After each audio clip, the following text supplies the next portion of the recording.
예, 오늘이 11월의 마지막 날인데요. 월간 지수 변동률을 봤더니면 코스피가 10%나 올랐네요. 그렇게 올랐나? 내 계좌는 그렇게 안 오른 것 같은데 그런 생각이 들 텐데요. 뭐 한 2,300이 위협받았으니까 지금 2,500까지 이제 올라온 흐름들입니다. 예, 그러나 뭐 고민들은 여전히 있는 거죠. 12월에 계속해서 상승해서 갈 수 있을 것인지. 네.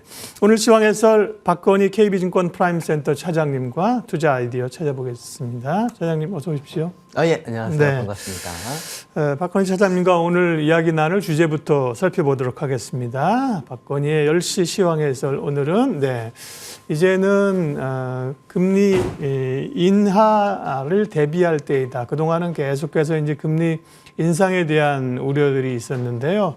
이제는 뭐 속도의 문제이긴 하지만 그리고 시기가 언제냐의 문제이긴 하지만 금리 인하를 준비할 때이다. 이런 주제입니다. 예. 일단 그 얘기하기 전에 간밤에 뉴욕 증시는 오르다가 좀 상승폭을 반납했는데 예. 경기 보고서 베이지북이 이제 발표가 됐고요. 네. 연준 의원들의 발언에 따라서 영향을 받은 것 같습니다. 그런 그 변화들부터 좀 평가해 주시겠습니까? 연준 의원들도 갈리는 것 같아요. 그러게요. 계속해서 긴축을 해야 될 것이냐, 아니면 뭐 이쯤에서 금리 인하해야 될 것이냐, 이게 굉장히 큰 이슈가 되는데 네. 현재 시장은 이제 금리 인하 쪽으로 좀 맞춰졌어요. 그러니까 그게 이제 가장 바로미터가 되는 게 미국의 이제 소비자 물가 지수가 될 것 같은데. 네. 지금 10월 달이 한 3.2% 정도 이렇게 나왔어요. 그럼 이게 높은 것이냐, 낮은 것이냐, 이게 좀 애매한 위치가 돼요. 고점에서는 밀렸지만. 근데 10월 달에 파월 의장이 이런 얘기를 했어요. 여전히 과열이 돼 있다. 2%대로 물가를 낮추지 않으면은 계속해서 추가 금리 인상을 해야 될 것이다. 이런 얘기를 했어요. 근데 의외로 지금 시장은 이렇게 올라가고 있는 얘기가 왜 그러냐면은 이제 3분기까지는 일단 경제를 나타내는 GDP가 지금 굉장히 좋았죠. 사실은 미국이 GDP가 2번을 발표를 하거든요. 그러니까 네. 속보치하고 잠정치. 3번 하던데요. 근데 확정치까지 확정치는 해서. 이제 분기 끝나고 한 2년 있다가. 그러니까 2개월 있다가 2년 있다가. 2년 있다 한다고요? 예, 그러니까 네. 저희는 속보치 잠정치만 이렇게 보면 될 것 같아요. 예. 그러니까 이제 속보치가 10월 달에 발표를 했고 이제 그게 이제 4.9가 나왔죠, 연으로. 저것도 굉장히 높은데. 한봄에 더 잘 나왔어요, 수정치가. 근데 어제 같은 경우가 이제 잠정치가 5.2가 나왔어요. 그러니까요. 야, 그러면 이거 큰일 났다. 경제가 냉각이 돼야 되는데 이거 더 올라서 이거 이제 큰일 났네 했는데 되려 주가는 크게 반응을 하고 있진 않죠. 네. 제가 이제 그 이유를 설명을 드릴 텐데 결론적으로는 이제 경기가 일정 부분 좀 4분기부터 좀 둔화가 돼서 이제 금리 인하의 시기가 도래하고 있다. 이렇게 말씀을 드리고 싶어요. 그 왜 그러냐면 GDP를 조금 이렇게 뜯어보지 않습니까? 네. 소비 부분이 가장 커요. 미국에서 이제 소비가 한 60% 정도 이렇게 좀 차지를 하기 때문에 소비 동향이 어떻게 되는지가 굉장히 좀 중요해요. 소비가 지금 5.2로 잠정치가 나온 이유가 가장 큰 게 뭐냐면은 소비자의 그 지출은 줄었으나 미국의 정부 지출이 늘었다. 이 얘기가 나왔어요. 도대체 어떻게 했길래 정부 지출이 이렇게 늘어가지고 저희가 원하는 그래도 약간의 경제 냉각이 안 되고 있느냐. 그래서 미국이 2024년도에 이제 대통령 예산안을 한 6조 달러 정도 이렇게 좀 내놨어요. 근데 여러 가지 이제 부처가 있죠. 환경보호청도 있고 뭐 저기 그림 보시는 대로 뭐 재무부도 있고 이렇게 예산 증감 현황을 나타냈는데 중요한 게 뭐냐면은 이제 미국이 이제 우크라이나 이제 전쟁을 이제 지원을 계속 하고 있어요. 사실은 11월 5일인가요? 얼마 전에도 하원에서 이제 지원이 통과가 안 되니까 바이든 대통령이 자기 재량권으로 해서 5조 달러 정도를 이제 또 지원을 했거든요. 근데 이 지원 규모가 사실은 한 1,000억 달러 정도 이상이 될 걸로 보이는데 아직 하원에서 통과를 안 시키고 있죠, 공화당에서. 근데 이게 왜 중요하냐면은 이 지원 규모 1,000억 달러라는 거는 미국의 그 행정 연방정부 쪽에서 두 번째로 큰 것입니다. 근데 이게 이제 하원에서 제가 봤었을 때는 줄여가지고 삭감해서 통과될 가능성이 되게 높아요. 네. 왜냐면은 이게 이제 9월 말에 그 공화당의 이제 서열 3위인 미국 서열 3위 메카시 의원이 이렇게 경질이 됐죠. 해임됐죠. 예. 해임이 됐죠. 요거를 처리를 못해서 그래요. 그러니까 공화당이 굉장히 강경파로 나오고 있기 때문에 이 정부 지출에서 가장 큰 부분인 하나인 우크라이나 지원 문제는 삭감이 돼서 나올 가능성이 높아요. 그러면 일단 GDP 요소인 정부 지출이 어느 정도 좀 해결이 되는 거죠. 첫 번째. 그렇기 때문에 금리 인하에 하나의 키가 맞춰진다 이렇게 볼 수 있고, 두 번째가 제일 중요한 게 이제 소비자 지출이 될 것 같아요. 그러니까 저희가 이제 소비자 지출을 보게 되려면은 결국에는 고용하고 임금 부분이 가장 중요하거든요. 근데 이게 이제 그 노동통계국에 이렇게 들어가면은 이러한 게 있어요. 그래서 구인구직하고 실업자 수를 이제 나타내는 통계인데, 왼쪽에 보면은 잡 오프닝에서 구인구직 실태를 나타냈는데, 소위 졸트 보고서라는 건가 보죠, 저게? 네, 예, 맞습니다. 예, 예. 근데 왼쪽에 보면 2020년도에 뭔가 이렇게 구인구직이 쭉 올라가지 않습니까? 네. 이제 코로나 때 이제 사람을 구하기 힘들으니까 구인구직이 쭉 올라가니까 어떤 현상이 일어나냐면은 오른쪽 그래프의 실업자 수가 이제 뚝 떨어지죠. 그 같은 시기에. 이렇게 떨어지고 있기 때문에 경기가 굉장히 좀 좋았어요. 인플레이션을 용인할 수밖에 없는, 될 수밖에 없는 그렇게 됐는데, 지금 완전히 저 그래프가 거꾸로 좀 바뀌어 있죠. 구인구직은 떨어지고 실업자 수가 이렇게 늘고 있어요. 그게 무슨 얘기냐 하면은 결국에는 이렇게 구인구직 대비 실업자 수가 늘어나다 보니까 미국의 시간당 임금 상승 변화가 지금 현재 이렇게 떨어지고 있어요. 시간당 임금 상승이 1.74달러에서 지금 현재 1.34달러로 이렇게 떨어져 있거든요.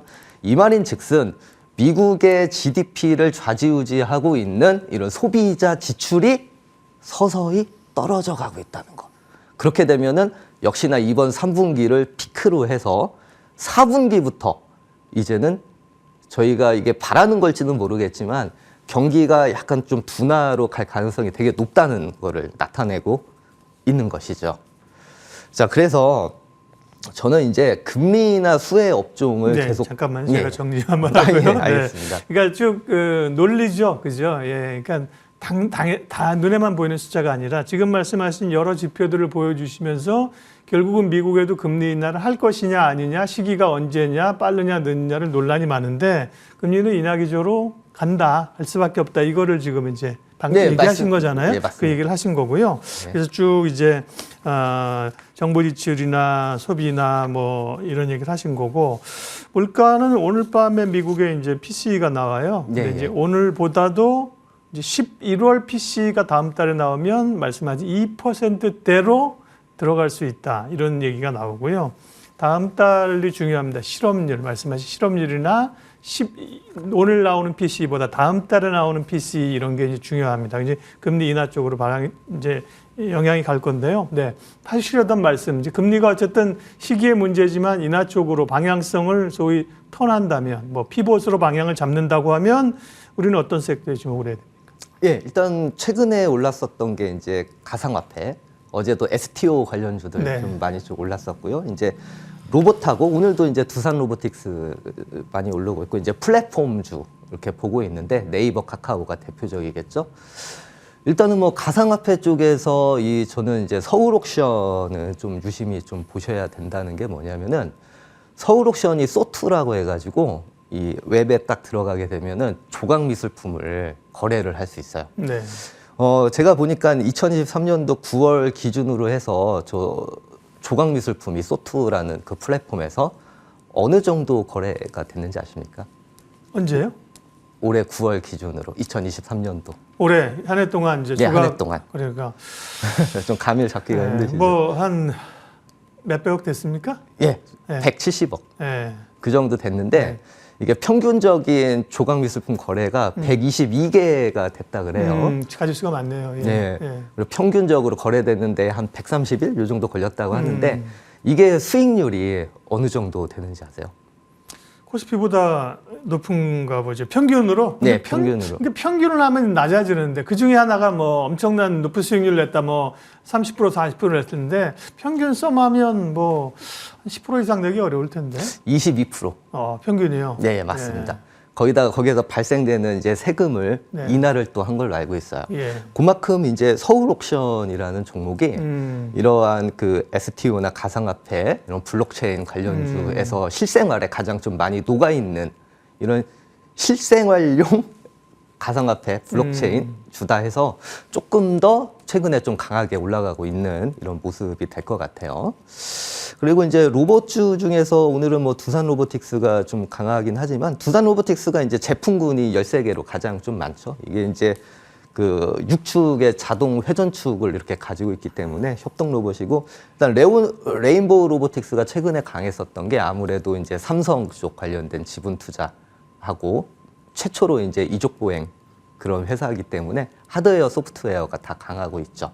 그래서 저는 이제 두산 로보틱스나 레인보우 로보틱스를 잘 보셔야 되지 않겠느냐. 이제는 금리 인하로 이렇게 돌아가게 되면은 이렇게 생각을 하는데 오늘 제가 보고 싶은 업종은 사실은 플랫폼입니다. 플랫폼에서 네, 저기 빨간색으로 돼 있지만 네이버에 대해서 네. 한번 보고 싶네요. 네, 잠깐만 제가 또 30초 정리할 시간을 주세요.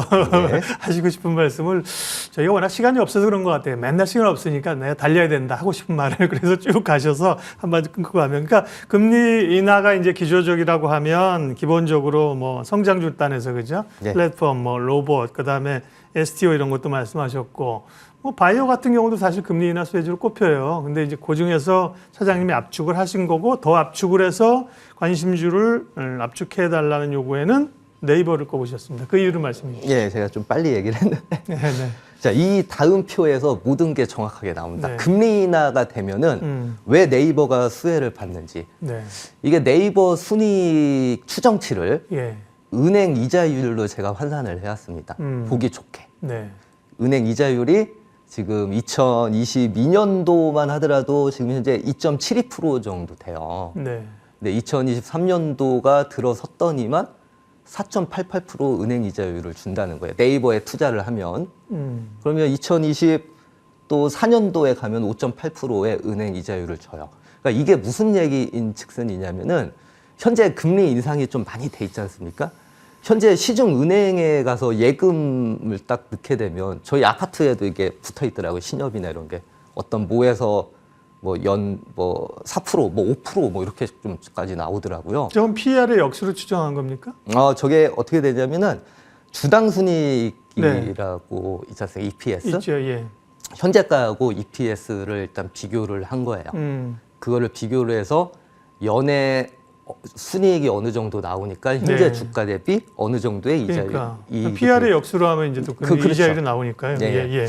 그렇게 되면은 저희는 사실은 금리가 쭉 올라가는 2022년도 시기에는 네이버를 투자할 이유가 없습니다. 왜냐하면은 금리가 올라가는 시기에는 그냥 은행 이자율에 그렇죠. 넣어놓으면 되겠죠. 네. 근데 이제 그게 지금 금리 인하 시기로 가게 되면은 이제는 은행 이자율 환산으로 5%의 이자율을 주는 네이버에 투자하는 게 더 어떻게 보면은 현명한 걸로 되겠다 이런 거죠. 그렇기 때문에 저희가 이제 금리 인하 수혜주로 하면은 성장주 이런 얘기를 많이 하지 않습니까? 그렇죠. 그런 게 이제 네이버에 현재 봤었던 이 그림에서 좀 나타나는 거죠. 그리고 이제 네이버가 생각보다 매출액이 그렇게 떨어지지 않았어요. 지금 2023년도까지의 그 매출액을 이렇게 보게 되면은 2023년도 1분기, 2분기, 3분기 제가 이렇게 이제 매출액을 숫자로 냈는데 이 서치 플랫폼하고 이제 커머스 부분을 잘 보셔야 되는데 결국에는 검색이나 디스플레이 광고가 있는 서치 플랫폼을 통해서 그 커머스 광고 쪽으로 이렇게 이어지는 구조로 이렇게 좀 돼 있거든요. 검색은 좀 떨어지지 않겠느냐 생각했는데 안 떨어졌네요. 그죠? 예, 좀 잘 예. 버티고 있습니다. 그다음에 커머스 쪽에 기대가 있으니까 좀 늘어나고 있고. 예, 되려 늘어났어요. 광고나 이런 쪽이 굉장히 어렵다고는 하긴 하지만 최근에 이제 해외 업체에서도 뭐 유튜브라든지 뭐 구글 쪽이 좀 메타라든지 굉장히 광고가 괜찮았어요. 그렇기 때문에 네이버도 좀 이런 것들을 좀 반영을 하고 있는 실정이기 때문에 이 매출액이 잘 버텨준다는 게 또 왜 중요하냐면은 당장은 이익이 크게 안 날 수도 있어요.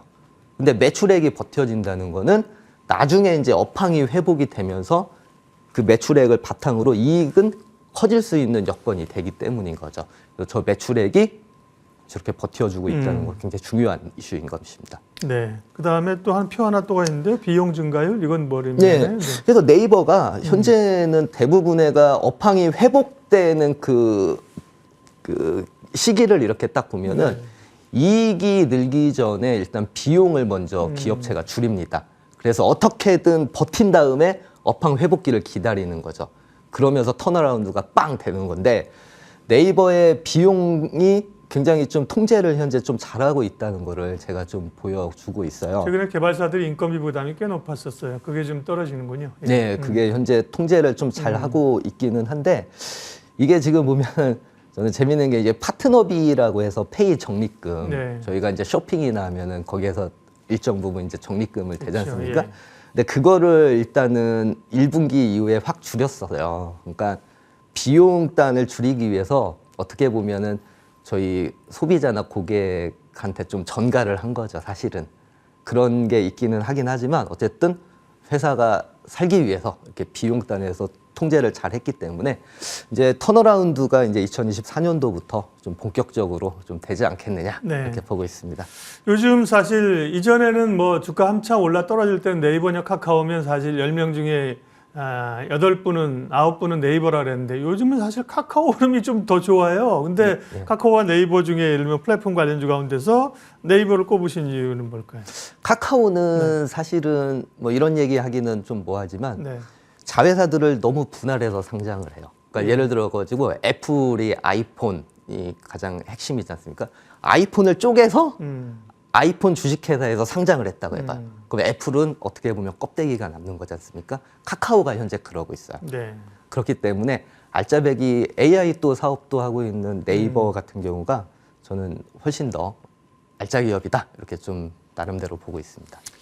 그러면 네이버는 지금 뭐 단기적으로 뭐 오늘 내일 이번 주 얘기하는 건 아닙니다. 지금 말씀하신 금리 인하라고 하는 게 내일 금리 인하는 거 아니잖아요. 그죠? 그 추세에 맞춰서 본다고 하면 설정할 수 있는 시총이나 가격 수준은 어느 때입니까? 지금은 20만 9천 원입니다. 오늘. 그렇죠. 그 네. 고가가 이제 40만 원대를 넘어갔었었는데 네. 결국엔 비용 통제하고 턴어라운드 하는 거 보고 아까 전에 그 매출액은 지금 잘 버티고 있지 않습니까? 네. 그게 굉장히 큰 요소로 작용을 할 거예요.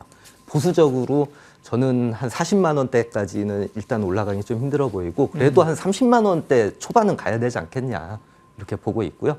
목표 주가는 한 30만 원 정도 네. 중장기로 보겠습니다. 이제 금리 인하를 대비할 때이고 그에 맞는 섹터와 종목들을 스타들 열심히 해야 된다 지금 그죠? 예, 네. 그 가운데 하나 물론 이제 관련주 한 10개 쫙 얘기하시면 편하죠 그죠? 그중에 올라가는 것도 있고 늦추는 거 있는데 저희는 방송에서 그래도 좀 압축해서 관심 종목을 소위 탑픽이라고 하는 최선호주를 말씀해 주세요. 이렇게 요청을 늘 드리니까 네이버를 말씀하셨습니다. KB증권 프라임센터 박건희 차장님 함께했습니다. 네, 고맙습니다. 감사합니다.